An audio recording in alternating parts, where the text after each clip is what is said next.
What is up, guys? Welcome back to another Shamshir Sound video. Today we have 3 free Big Room House lead drops. Remember to smash up the like button. This is a free download in the video description. Let's give a listen and then let's explain the process.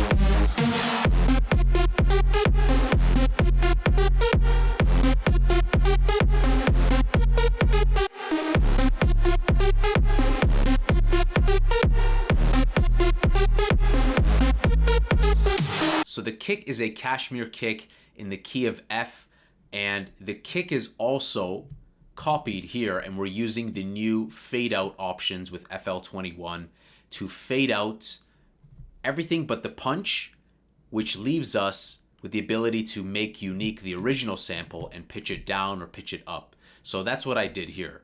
I took this, pasted it again, and basically just shortened it and adjusted it how I liked, just so I get the punch. And that way, if you just solo just the kick here, you're just getting the punch rather than the whole thing.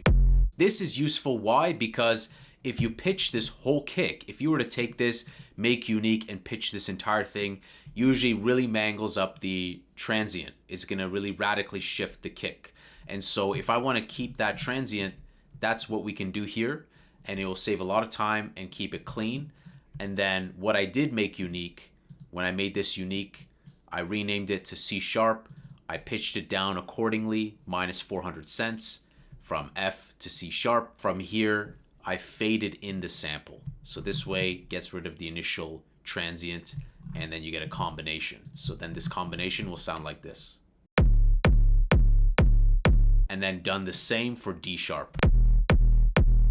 Now for the pitch algorithms, play with what works the best. I just left auto, but you might want to try the mono or the different modes to see what sounds the best when you're dealing with kick, mono stuff, bass stuff. So the lead is very simple. 2 oscillators, both saw waves. We have the second one, oscillator 2, being fed into a high pass filter just for the crisp. Oscillator 1 is going to filter 1. And we are really focused on adding EQ. So for the high shelf, there are some automations like macro knob controlling low shelf to kill some of the lows, and also adding more high pass filter to kill even more highs. They're used for the purpose of towards the end of each bar, which is also automating the reverb amount, just so for effects purposes, not for really mixing or anything, just to add some flair. The voicing is very important with this sound. So the lead has 5 voices, monophonic, 0.68, spread completely wide. So we have that completely spread. And in combination with being monophonic, I didn't want this to be legato triller. I added a little bit of glide time, 15 for the glide time, just to add movement. Never underestimate movement with that. It can really give groove to your tracks. It can give a lot of flair. Just added some white noise for some crisp, added some feedback just for some low end, mid grit. It's a great way you can add some body to your sounds, because contrary to what we think, we always want to boost the highs for leads, but usually what the lead is yearning for to give body and to get that grit, to get the meat, is the low end, the mid. So be careful not to cut too much mid frequencies for your lead. That's what gives some backbone to your leads, is those mid-low, mid frequencies, something John Christian talked about a lot. Yes, it's good to boost highs, but if you're noticing that the energy for the lead is lacking, then check the mids, check the low mids. From there, we have 2 parametric EQs that are being automated. It's only turned off and switched to another one during this part because it gets really low. I took it down an octave, so because of that, I had a EQ where I was cutting some more low end.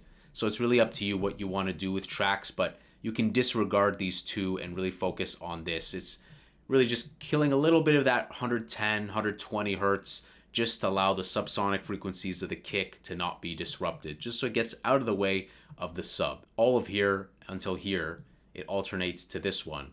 They both, again, are rolling off the lows. It's just that during this low octave lead playing, a little bit of more of a high-end boost. A lot of magic is being added from saturation knobs. So Softube's new saturation knob, I recommend you guys check it out. Yes, the software can be a little bit cumbersome, a little bit heavy, but it has fabulous sound, and it can really be an attitude knob. It can just add character and attitude to whatever you throw into it, whether it's a lead, whether it's drums. It's incredible. I think it can quickly inspire you guys to make juicy, gritty sounds. Then, of course, peak controller, playing around with tension knob, volume knob. I usually don't touch the decay knob too much. It's at 52%, 100% for the tension, and 99% for the volume. And that, of course, is connected to Fruity Reverb. Fruity Reverb, the reverb amount is inverted and connected to the peak controller. So you guys can do that, of course, by right-clicking, link to controller, and select peak, but you want to select inverted.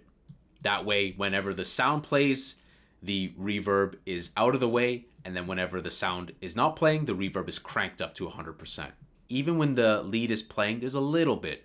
So you guys can get creative with these three knobs to adjust it however you like. If you want it completely dry, you can, but visually showing you guys here, I wanted a little bit of reverb because I didn't want to have to put like a second baseline type of reverb, like an initial reverb to accompany this. Even though the lead's playing, it goes to the single digits, like to the 2, 3, 4%. The mixing of the reverb, I left the room size the way it was, cranked this up to warmer, the decay 2.3 seconds, low cut so that there's no bass frequencies, cranked that up to 1269, brought down the high cut to 2.3, brought down the high damping to 3.7, just so that there's not too much high-end frequency in that reverb. We have CamelCrusher on here with the filter that really pleasingly rolls off the 16 kilohertz when you turn on the cutoff filter.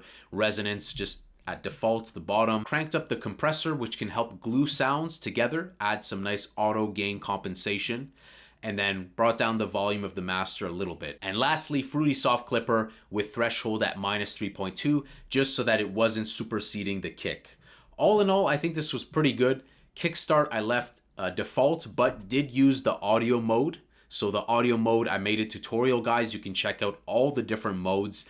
This I used because the kick is sidechained to mixer track 2. And whenever the kick stops playing, this allows the lead to just be completely open. I did crank down towards the end of making this project the mix amount from 100% to 94%, just so that the lead was cutting through the mix a little bit more. I tried band, but it was sounding really odd, really weird. So band is going to be situational. Usually for me, band has worked well for vocals.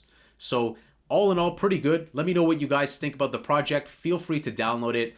A lot of these plugins are free. Saturation knob, CamelCrusher is free, and I'll have links to those free plugins in the video description. If you guys enjoyed this video, remember to smash up the like button. If you're new to the channel, hit the subscribe button, hit the notification bell, and I'll see you guys in the next video. Take care.